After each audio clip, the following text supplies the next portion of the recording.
You're listening to the Podcast Detroit Network.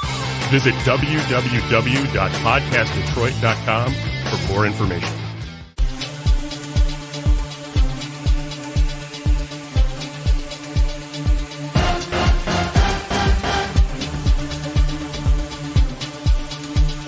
This is Grand Design Podcast with DJ and Jerry Grand, where we link the chains of reason of sports, politics, and culture.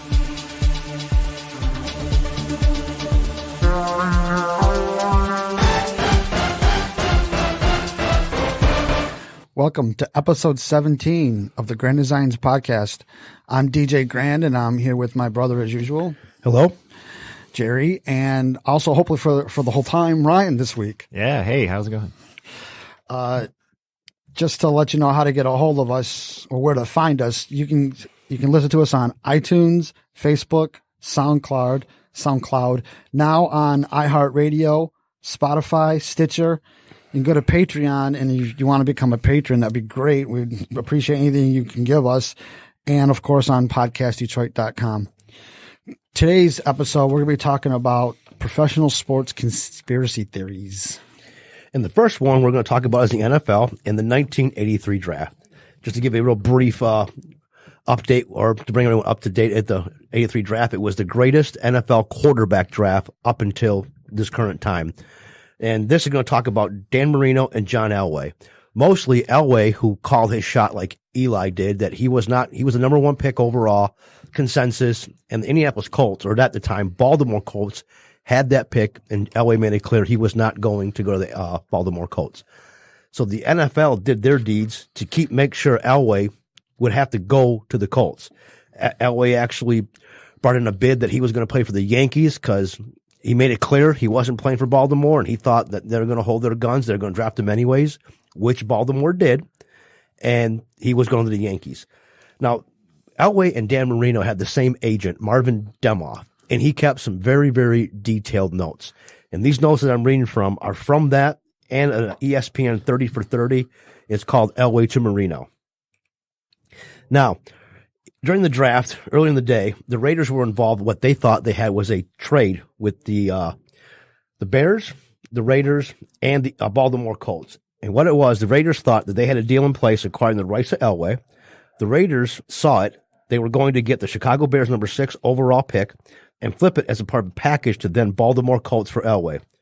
Again, who went first overall but was starting not to play and play baseball for the Yankees. The Bears would have parted with their first rounder in exchange for a player from one of two lists. Now, this is the key.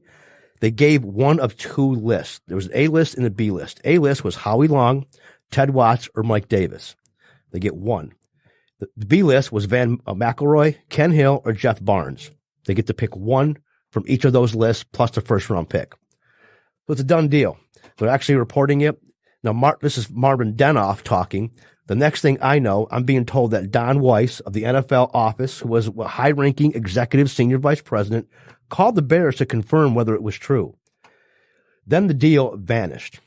All of a sudden, it was off, and the strange excuse for calling the Bears, rather than let the teams do their business, whatever they want to do it, the Raiders and the Bears said they had it confused. The Bears thought they would get all 6 players, not one from each list. Now, that's a little bit strange after the deal was already made, saying one from either A or B. It's also a lot for now, it, too. But Demoff brought up, if that was the case, why would there be an A and a B list? It was all 6 players. Okay.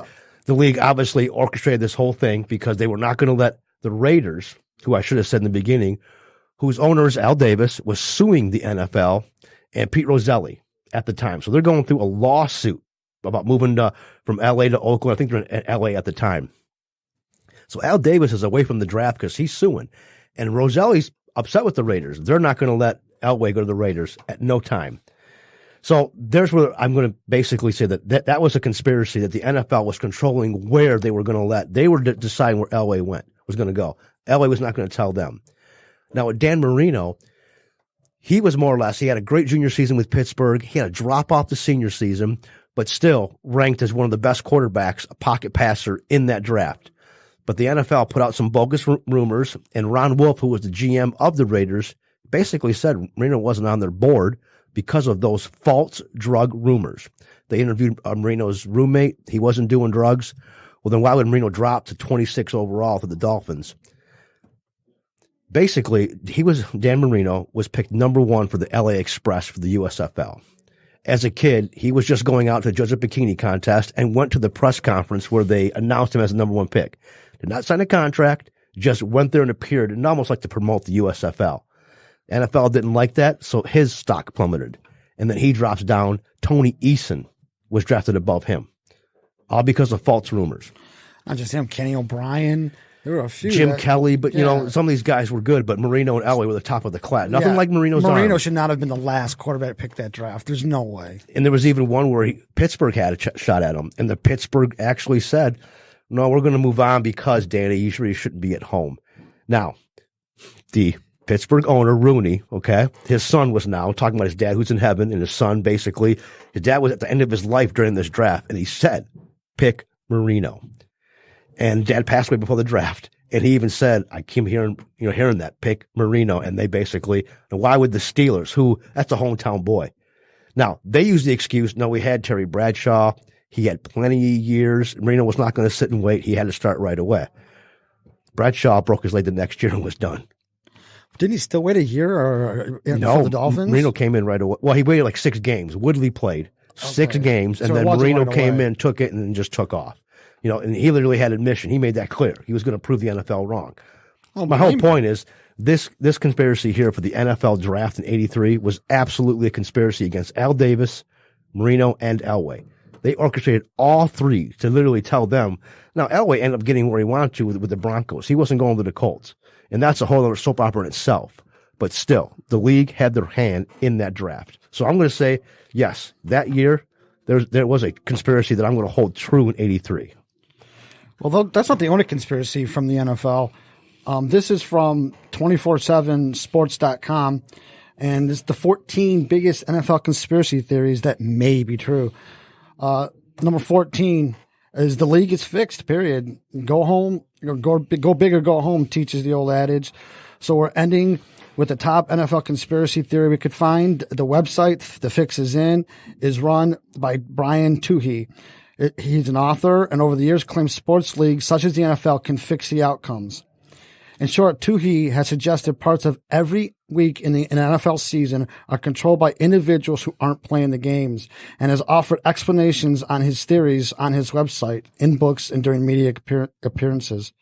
Is the NFL truly no different from any primetime drama you're watching and given TV series? Are the outcomes of the NFL games as scripted as the WWE matches?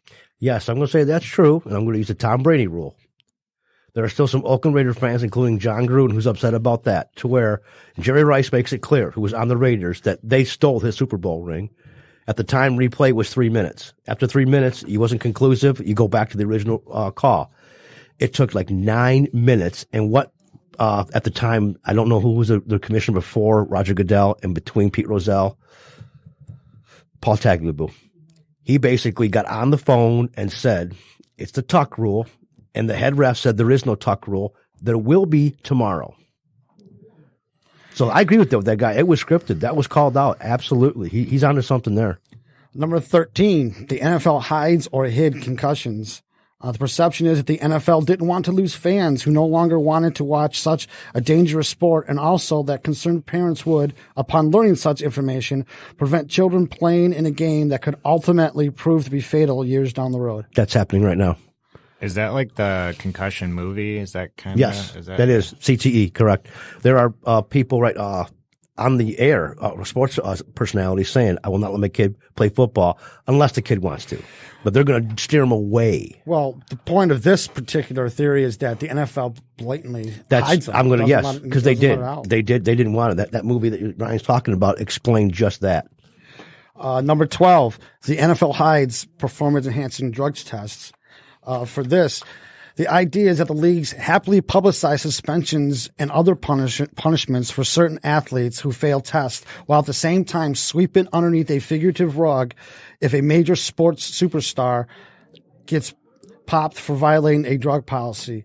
It is, after all, a little weird. An all-time popular athlete almost never gets caught cheating in such a matter during the prime of his career. Again, I'm going to agree, but that's the fans' fault because in baseball, it's a cardinal sin. But in football, no big deal. These linemen, they go through a beating, defensive linemen. They need that to survive. So, yes, I'm going to give that one too. Number 11, Russell Wilson's Super Bowl interception. It's years after the fact, and it makes zero sense that the Seattle Seahawks elected to pass the ball from the 1-yard line late in their Super Bowl 49 contest versus the New England Patriots. The Patriots secured a victory after quarterback Russell Wilson threw an interception in the end zone, and multiple conspiracy theories were born. One theory involves Seattle running back Marshawn Lynch, who could have been an MVP candidate had he scored the game-winning touchdown from the goal line. Lynch had a history for giving non-answers during interviews, particularly during the team's media day leading up to the Super Bowl 49. And the theory is that the NFL wanted Wilson to throw a TD so he would be more of a media darling in the eyes of some, and not Lynch would win the MVP. I'm going to disagree with that one because there's no way the NFL got into the play calling and made that mandate, because how did they know it was going to be at the 1-yard line at the end of the game? Yes, there was a weird call, but that's hindsight. I think from what I heard, Darrell Bevel was the offensive coordinator, and he thought that they were thinking the defense run with Marshawn Lynch, so they threw the pass instead. Obviously, they were wrong because they were thinking pass, but that one I'm going to disagree with. Number 10, lights out at the Super Bowl. The Baltimore Ravens jumped out to a 28-6 lead over the San Francisco 49ers in the third quarter of Super Bowl, 47? Yeah, the Hardball Bowl. Probably leading some viewers to seek out other programming before the lights at the Superdome went out. The power outage interrupted play for over half an hour, and it gave the Niners an opportunity to regroup. San Francisco embarked on a rally that came up just short, but with the Ravens winning 34-31, couldn't quiet some conspiracy theories that claimed the plug had been pulled in an effort to keep the fans tuned in and to stall Baltimore's momentum. Baltimore linebacker Ray Lewis even stated that he thought it was a bit strange that a zillion-dollar company would experience such a technical failure on the organization's biggest Sunday of the year. Who would the zillion-dollar company be? The NFL? There's no zillion. There's no such. Well, but yeah, I think he meant the NFL. Well, he's making a mistake there because they don't control the stadium's electrical circuits. That's on the stadium itself. Well, you can even say that the Superdome is a who runs. They may be, but that's the city, whoever owns it, because they're leasing it to the actual. So maybe they're in on it. Yes, but with any. Again, why would they be in on it? Because it was Baltimore and San Francisco, New Orleans wasn't even playing. Again, I'm going to just basically disagree. But look, momentum did change. But with any stoppage in baseball, you have a rain delay, the pitchers. A delay will change any game's momentum. Now, it does look a bit odd during the Super Bowl it went out. I agree. But a coincidence? I don't think that's a conspiracy. Number 9, I think, is more of a myth, cultural myth. It's Jimmy Hoffa's remains being in the Giants stadium. Is that just folklore? Yeah, so we'll just go over that one. That's kind of funny. That's kind of funny. You think so? Just playing devil's advocate. We won't know until they demolish the New York Giants stadium. Then I might as well read it. It says, depending on how you view things, this may be more of an urban legend than a conspiracy theory. Jimmy Hoffa, the famous alleged mobster, disappeared in the summer of 1975, and it was suggested for decades that Hoffa's remains were buried underneath the west end of the Giants Stadium in East Rutherford, New Jersey. This was never officially confirmed or denied, but it would help to explain why the New York Jets and New York Giants decided to build the new MetLife Stadium right next to the old complex. There's nothing special about that location, and getting to and from the stadium could be a pain for fans if they're driving or using public transportation. Is it possible that certain people had something to hide? Look, that's not a conspiracy. We already laughed about that. But look, also the dude who actually killed him came clean before he died in prison. They went to the Detroit house, found Hoffa's blood, DNA matched it up. So that's not true. Number 8, Super Bowl 50 affected by the officials.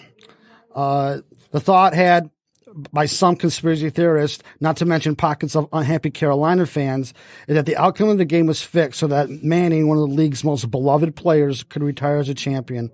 Head referee Clete Blakeman drew the ear of Panthers fans when his crew made several game-altering calls against the Panthers, such as ruling Jericho Cotchery's first quarter catch for a first down and interception, and then holding up the ruling despite a challenge and video evidence that Cotchery had caught the ball before going to the ground, and also completely missing the Broncos quarterback Talib's cornerback, Talib's going offsides on the Graham Gano field goal that the kicker ended up missing. Yes, that's absolutely, I would agree, because the NFL officials, as we talked with the NBA officials, can dictate the game. And that was one that was some really weird calls in the Super Bowl. And correct, there was a replay that was clearly, the evidence wasn't there, but yet they still went the other way. Number 7, the Colts tanked. The perception at the time was that the Colts adopted a suck for luck mantra. Sound familiar with lose for Hughes? And tanking the 2011 season in order to acquire yet another franchise quarterback. What's ironic is that that Manning proved he had plenty left in the tank as he set records and also won a Super Bowl with the Denver Broncos. Okay, no, that's not true, because Manning went through a neck surgery right before that and he was out. This is the infamous Jim Caldwell year, where the year before Caldwell had the Colts. He went to the Super Bowl with Manning, lost the Super Bowl. And then the next year, Manning had that neck injury. They were out. He was out for the whole year. Painter was the quarterback. They went 3-13. So it had nothing to do with lose for luck. It was just they were horrible with Painter as a quarterback. It just painted itself that way. So that was not true. Number 6, this is the first of a few New England Patriots, Deflategate. One of the strangest football stories in recent memories involved none other than the New England Patriots. The conspiracy theory regarding the 2015 AFC Championship game is that New England quarterback Tom Brady knowingly played with underinflated footballs, breaking the league rules in the process to gain an unfair advantage over the Indianapolis Colts. The Patriots routed the Colts 45-7, making it seem as if Brady could have used beach balls and easily won the contest. Nevertheless, the NFL pursued punishments for Brady and the Patriots for over a year, and Brady served a 4-game suspension at the start of the 2016 season. I don't want to say conspiracy theory. The New England Patriots flat out cheated. Yes, they did. They did. It was not a conspiracy theory. Brady is guilty. Guilty is charged. Shattered his phone. Took him years to prove it. And him going out and arguing. This is what we're talking about, New England fans. That happens anywhere in the country. They're all over, prosecute that guy, but since it was Tom, no, he didn't break that phone. He was getting a new one. I'm not disagreeing with you. However, it still would be a conspiracy theory because Brady denies it, and so does Kraft and the New England. I understand that, but with that organization, there are no cheaters, so it just plays into the NFL conspiracies. They've cheated and got caught with other videoing stuff. So no, that's not going to be a conspiracy. New England Patriots are cheaters. Super Bowl number 5 is Super Bowl 3, where the Jets earned a surprise victory 16-7 over the Baltimore Colts. Why would this game have been fixed in favor of the Jets? Former NFL player Bubba Smith once suggested that the outcome of the game had been rigged because the league wanted a New York team to win the high-profile game to raise interest in pro football. And also the league wanted a former AFL team to finally win the biggest contest of the season after AFL sides had been dominated in the first 2 Super Bowl showdowns. Only because the AFL was about to go bankrupt, I think, what you were saying earlier. And because of that, if they're going to go bankrupt, I can see it, that the NFL would get involved. Look, we just got done talking about the Carolina Super Bowl where the NFL referees were mandated for calls. I can see that happening there. Number 4, Spygate 2. As sports reporters working for Toronto Mail and Globe suggested that the New York Giants somehow managed to intercept radio transmissions from opposing sides during the 2001 NFL playoffs. That, per the piece, helped the Giants notch postseason victories over the Philadelphia Eagles and Minnesota Vikings. It was a little odd, if not suspicious. The Giants managed to destroy Minnesota 41-0 en route to earning a berth in the Super Bowl. And such allegations looked even worse when the Giants lost the Super Bowl 34-7 to the Baltimore Ravens. Do you think it's unethical to steal signs in baseball? Catcher signs, coach signs? Yeah. You do? You're stealing. Now, it's not the same as stealing a base because that's in the games. No, I get that. You're stealing I get that. signals. But yes. you're watching the coach, and their signals are easy. You figure it out. That this means a steal. That's different than intercepting the transmissions. That's a whole different argument. That's apples and oranges. If they're listening into the play calling, you're 100% correct. But if I thought it was picking up their signals. They intercept radio transmissions. Okay. Then there's something wrong with that because then both teams should have the availability to listen to both ways. So yes, that would be wrong. Number 3 is Spygate 1. the 2007 videotaping controversy regarding, once again, the New England Patriots, alleging recording defensive coaches of the New York Jets may in fact have been worse than we originally knew.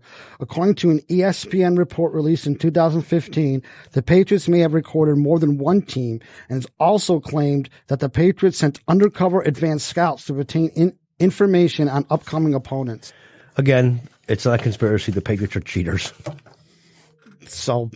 No, they're cheaters. So that could be true. It could be, but they're cheaters. Here's the last New England one, and it's number 2. Tom Brady's concussions were hid. During a CBS morning show interview that occurred on May 17th, Tom Brady's wife claimed Brady had a history of concussions and also that Brady suffered a concussion during the 2016 season. The Patriots never posted any Brady concussion on official injury list during the campaign, which has raised eyes among observers and those who feel the Patriots have violated other NFL rules over the years. In fact, Brady has never been listed as having a concussion throughout his pro career. All right, we've established the New England Patriots are going to violate NFL rules whenever they feel like it. Let's just talk about the concussion thing. Years ago, 8 years ago, you were laughed at if you came off the field and said, "Coach, I got a headache." What did the coach tell you? Rub it in the dirt and get back your out ass there. Back out in there. Correct. You play. I don't want to hear about it. It was a man thing. You're not tough. You're all these names to make you a girly type figure. Hold on. Did Brady even say anything? Is it did he let the team know? Did they hide it? I think Brady himself know full well if he mentioned he's going to get pulled, and he didn't say anything. So I mean, I remember Giselle, his wife, saying these things, but why her? Why didn't Brady tell the team? Did he tell the team? It's not known.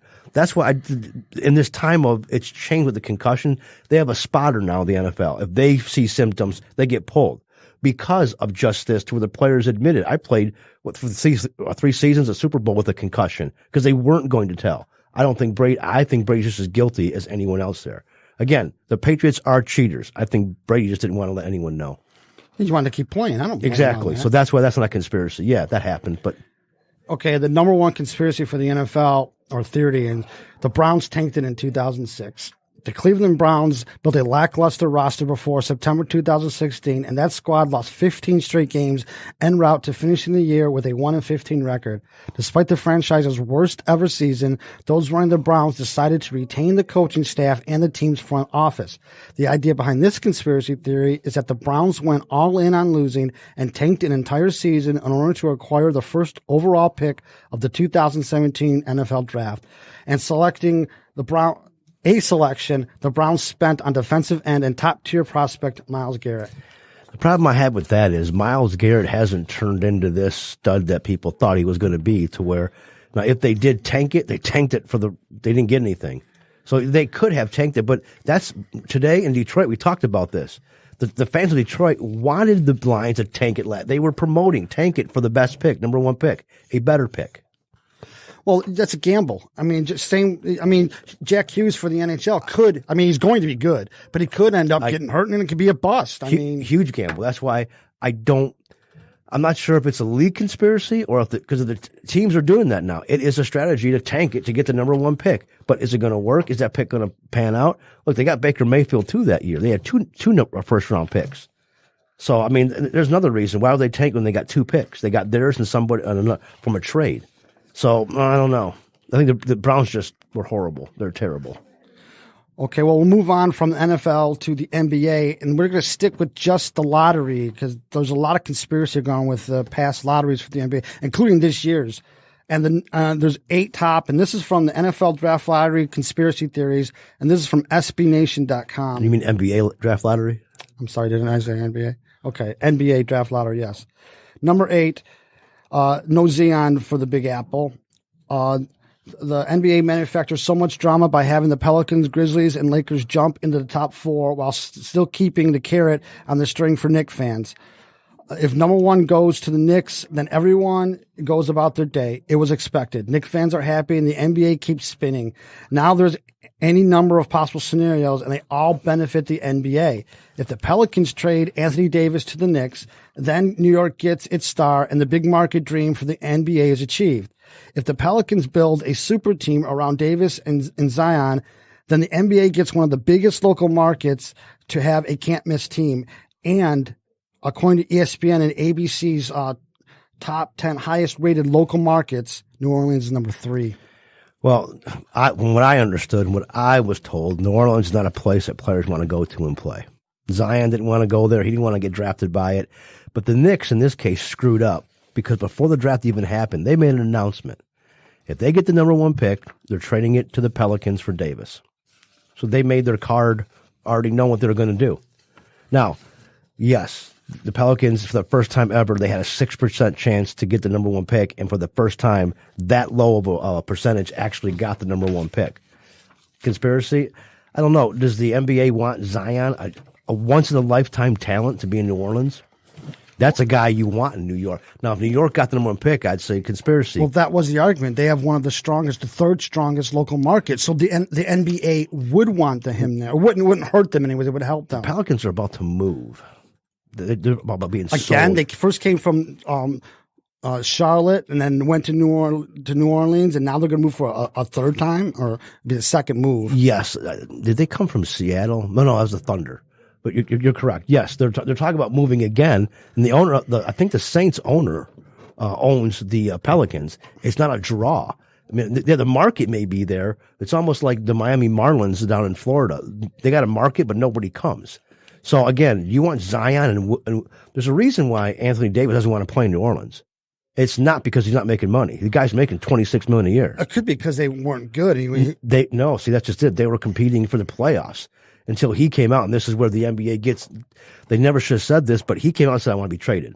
Now, when you say that, you make the demands, "I'm done with you. I'm a free agent. I'm not re-upping. I'm leaving." Now that team wants to trade you, right? So they put him out. They made him sit. We're not going to get you hurt. NBA made a call. You must play Anthony Davis. So they got involved there. That's what brings the whole conspiracy thing to me maybe be true. Number 7, the Chicago Bulls land their hometown star in 2008. The Chicago Bulls weren't down on their luck in any stretch by the time the 2008 NBA draft lottery rolled around, but this also presented a unique opportunity for the NBA. The Bulls had languished with 2 playoff exits and clearly missed one superstar piece to get over the hump.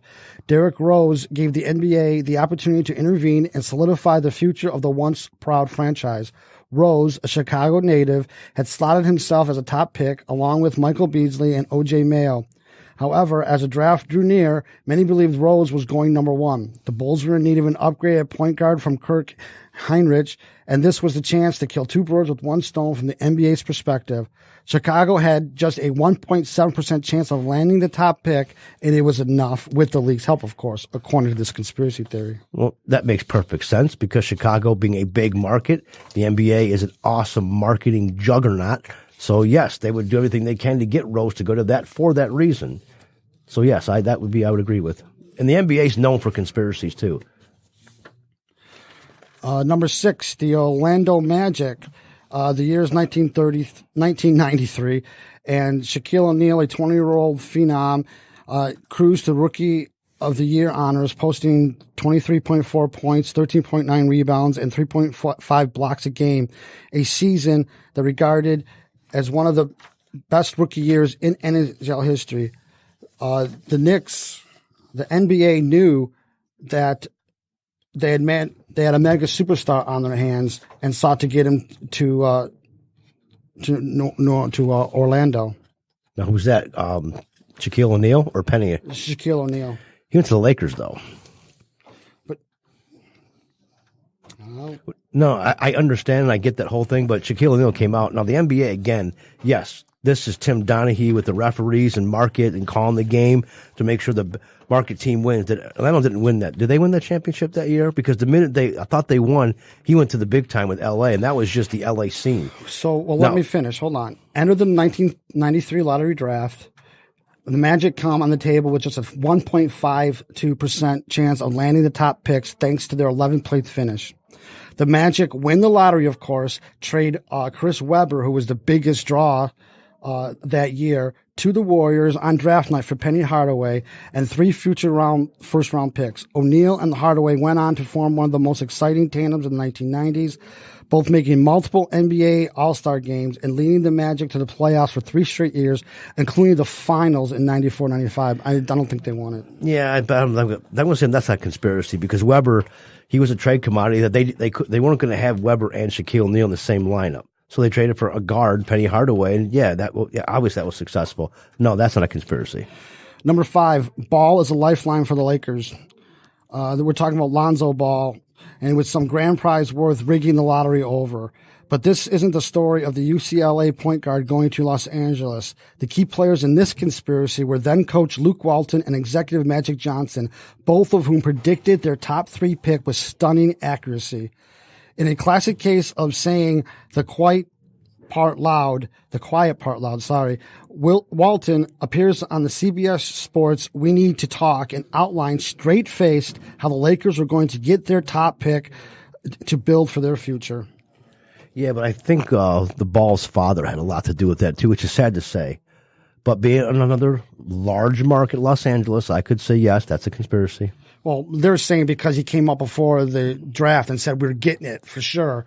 There's the conspiracy. No, Magic Johnson was fined for tampering because of that too now. So I could see that.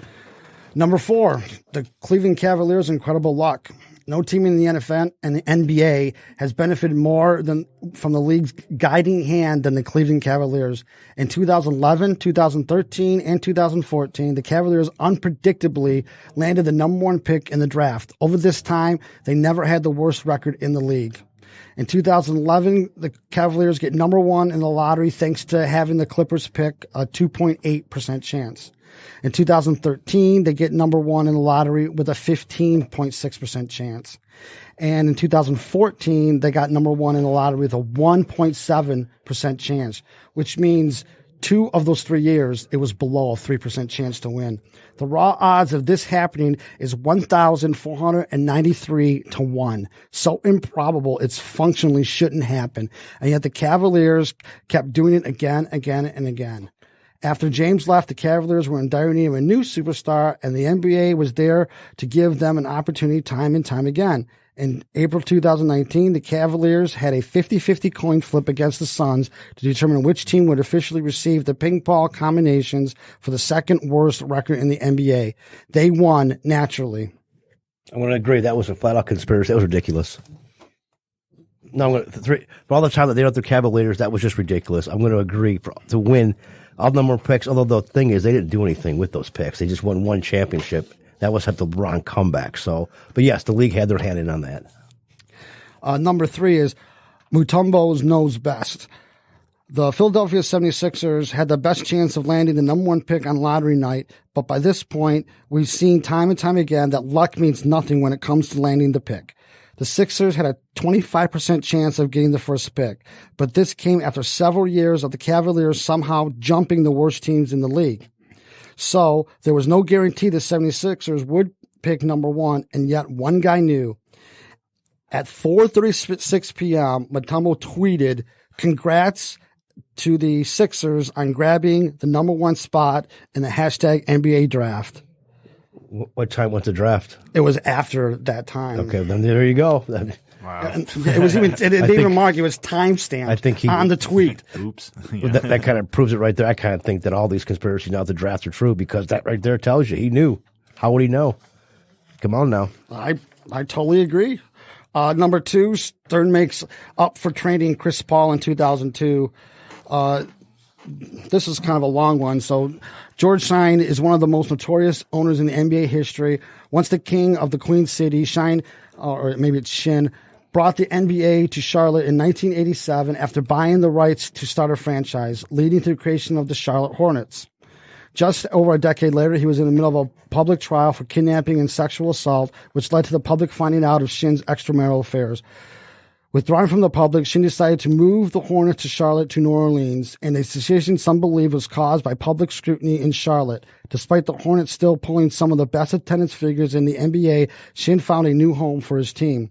Things were decent for the New Orleans Hornets for the better part of a decade. The team had a few playoff bursts, hosted an NBA All-Star game, and thanks to superstar Chris Paul, looked to anchor the team for its future. Then Shin expressed his desire to sell the team. A year down the road, and a collapsed deal later, Stern announced the league would purchase the Hornets for $300 million and ensure a financial solvency and the health of the league as a whole. The league-owned Hornets decided to trade Paul after the Star demanded a trade out of New Orleans and put the team over a barrel. The initial deal for the Lakers was vetoed by Stern, citing that it wasn't in the team's best interest. 4 days later, New Orleans agreed to a deal that sent Paul to the Clippers, bolstering the underperforming Los Angeles team and increasing its worth. Meanwhile, the Hornets got back two second-round picks, the Timberwolves' unprotected first round, Eric Gordon, Chris Kaman. It was also a potential upside for the deal, but it was aged terribly in retrospect. I'll make this quick. That was the most crookedest thing ever. I remember Stern taking over the league, took the team over, and that was the worst trade. No owner, general manager would have made that deal. Stern did that for the reasons that you just cited there, so yeah, I'm going to say yes. And the last one also involves Stern. Number one, David Stern rigs the 1985 lottery.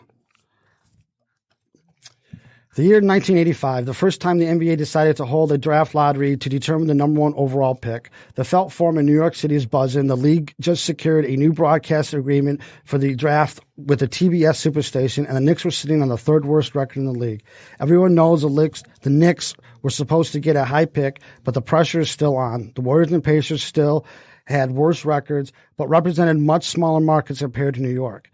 Stearns knows the Knicks have to land the number one pick, not only to prove the concept of the NBA draft lottery and the unpredictability that anything can happen, but ensure that Georgetown standout Patrick Ewing can anchor the Knicks in the NBA's premier market for the next decade. In 1985, there was no weighted lottery. Each of the 7 teams in the NBA was given an equal chance to land the number one overall pick, giving each team just a 14.29% chance of being able to pick Ewing. Rather than using the standard lottery ball system as it eventually would, the league put large cards into a tumbler, spun it around, and Stern would select one to be the top pick. It's here where NBA's two-pronged plan springs into action. 2 separate attempts to rig the lottery, one desired result. Over the years, people have argued for each theory, but it could be that both were done simultaneously to hedge Stern's bet. First of all, the Knicks envelope was refrigerated, making it cooler to touch. This attempted to make the card stand out amongst the rest, making it easier to select. However, the plan was risky. Under stage lights and with the possibility of time delay, there was a chance the envelope would heat up, rendering the process meaningless. So Stern had the help of a secondary source. Jack Wagner, a partner at the accounting firm Ernest & Whitney, placed the envelopes in a drum and conspicuously happened to bang one of them on the lip of the vessel, denting the Knicks envelope. Yep, that's 100% true. I remember watching those drafts with the bingo tumbler of the cards. Absolutely. Not done yet, though. Hold on. Wagner is the real key to all this because he was the league's failsafe. If Stern couldn't select the cold envelope, he'd instead look for the creased corner, knowing that it was the Knicks logo. Need more proof? Ernst & Whitney were the accounting firm of Gulf and Western Industries. Guess who was the prominent owner of the Knicks in 1985? Gulf and Western Industries. There you go. And I thought we didn't land on the moon. Yeah, good point.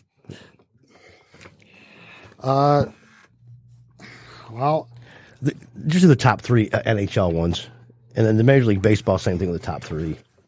All right, we can do that. Because these conspiracies, I mean, look, pretty much what I'll discuss, there's a few that are just to where coincidence, but most of them, yeah, they're true because these leagues, they understand. I think they're marketing geniuses. Well, let me do at least some of the titles of them. We need to talk to them. In 15, I think it's so doubtful. The NBA All-Star Game is rigged to include black players. But I totally disagree with that. NBA? NHL. Okay. Okay. The NHL All-Star Game is rigged. And PK Subban he's good. He deserves to be in the All-Star. I think that's just so doubtful. No, I agree. But this one I want to go into. Number 14, Janet Gretzky's gambling allegations was a cover-up for Wayne. Janet Jones is an American actress who's known for roles in dance movies. She appeared in many big screen films, workout films, and a TV commercial. She also married the world's greatest hockey player, Wayne Gretzky.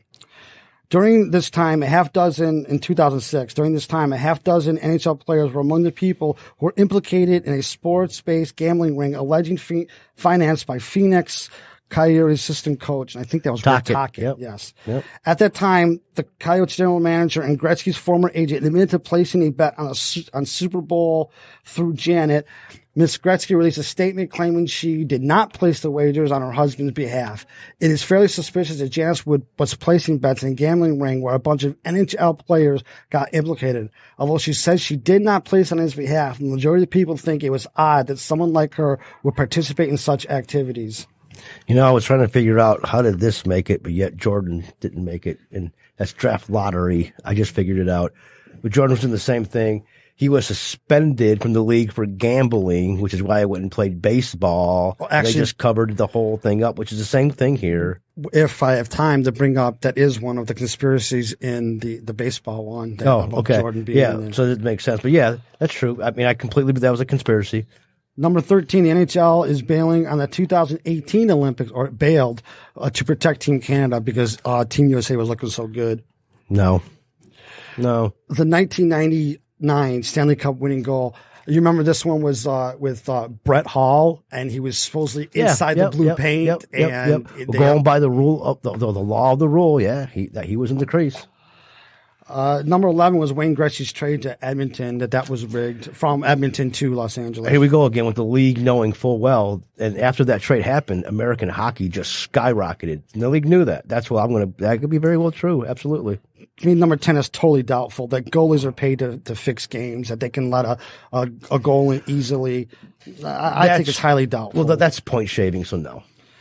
Number 9, I think is true. And John Scott being in the All-Star game, he did not deserve to be in that year. They even got traded and put down into the minors, and he still ended up in the All-Star game. I'm not going to put as a conspiracy. That was the fans being stupid.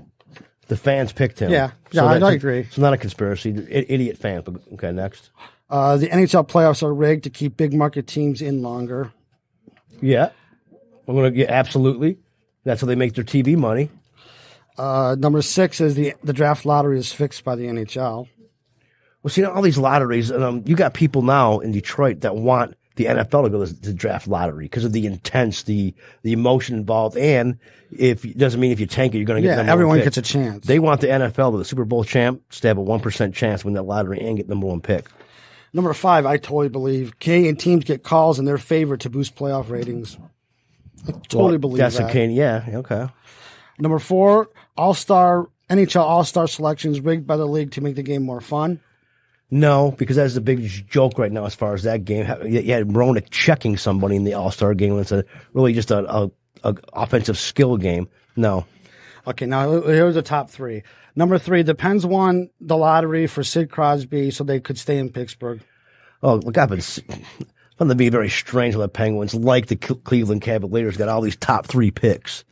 Fleury. Well, wait a minute. Malkin. They were really bad those years. And Malkin, they were actually that year, they were the worst and didn't get a top pick because the top pick that year was Ovechkin. And they ended up got Malkin as number 2. So the Cleveland Cavaliers. They were always bad too. But if you're we discussed the same thing. If you're the last, without the lottery, if you're the last place team in the league, you would get number 1. And the Penguins were the last place team in the league. But if I'm not mistaken, with the Crosby, Doug McLean, I could have the wrong name. I know it was McLean. He was a former Red Wing coach, was the coach of the Columbus Blue Jackets. They had the worst record that year, and they were pretty much thinking they were going to get Sid the Kid to save Columbus, to bring them. They were an expansion team. Why wouldn't Crosby go to an expansion team? NHL's not letting that happen. That was the next one. So who was next? Pittsburgh. I bought them day one were like that from the beginning, and you conveniently, because the Pittsburgh Penguins got him, it was all of a sudden legit. But that's true. Number 2, referees call penalties to make games more exciting, or don't call them. We've already discussed that in a previous podcast, and I brought up an NFL referee telling me they have directives. So there you go. But wait a minute, let's talk about this year's playoffs with San Jose. I think if San Jose pulls out again, and they're down now 3-2 to St. Louis. If they pull this out, there's no doubt in my mind that it's rigged because ever since Carlson got hurt, they're not going to win. But you are 100% correct.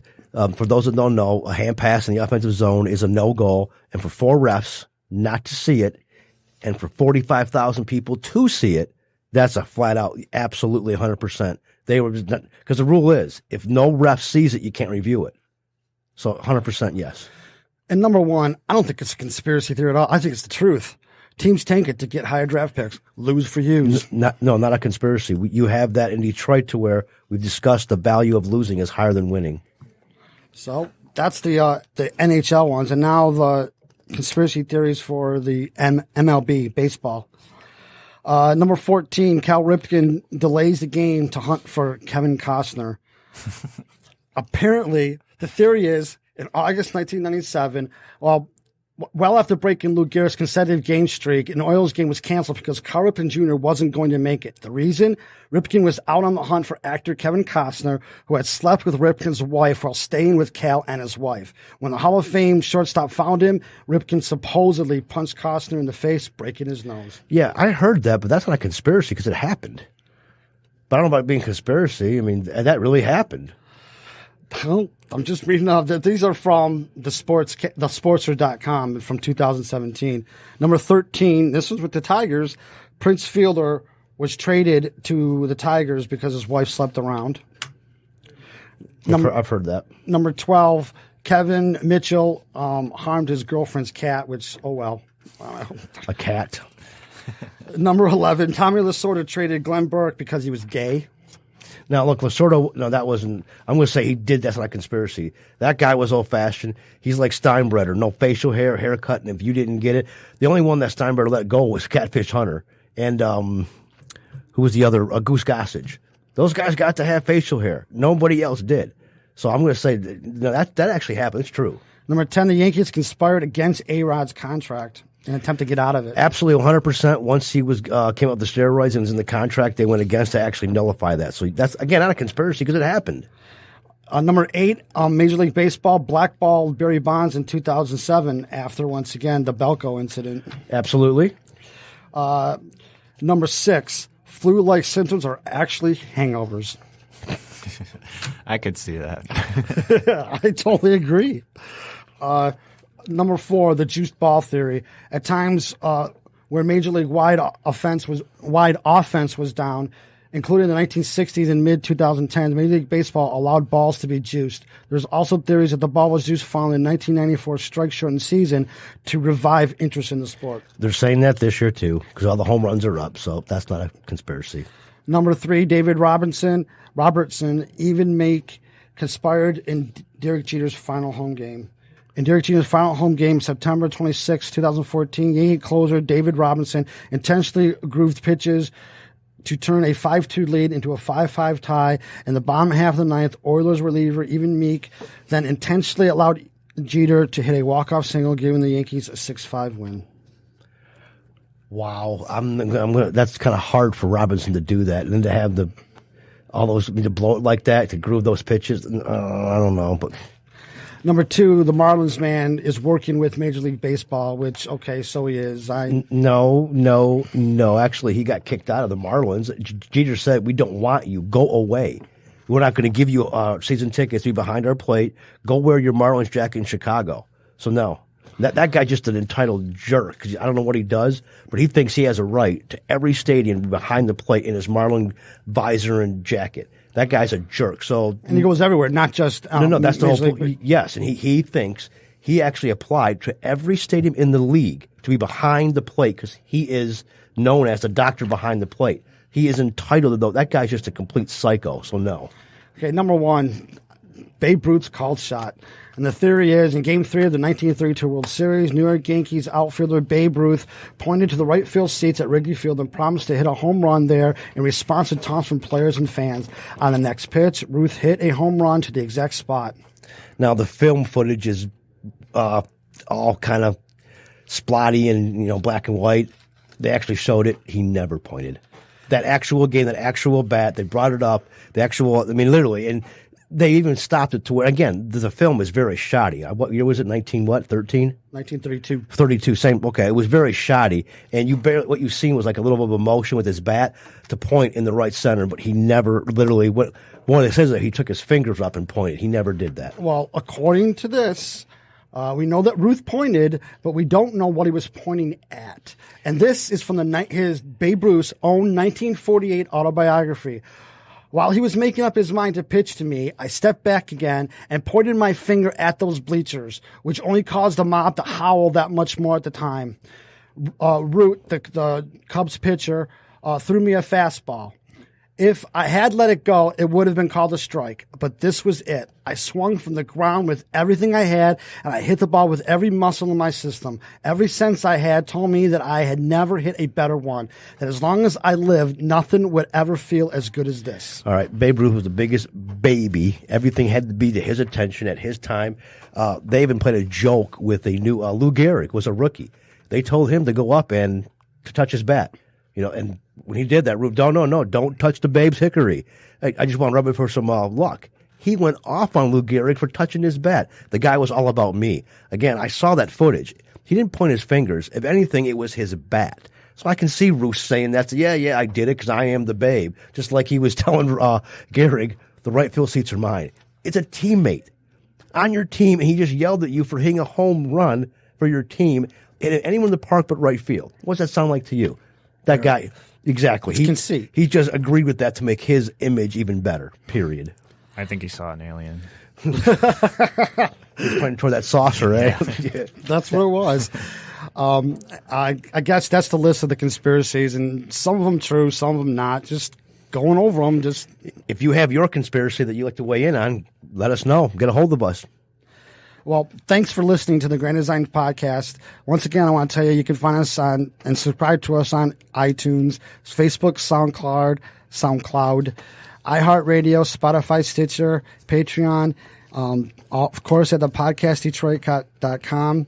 And you can go to our website, granddesignspodcast.com, for the podcast, transcripts, and the blog. This is the Grand Designs Podcast. Who are you listening to?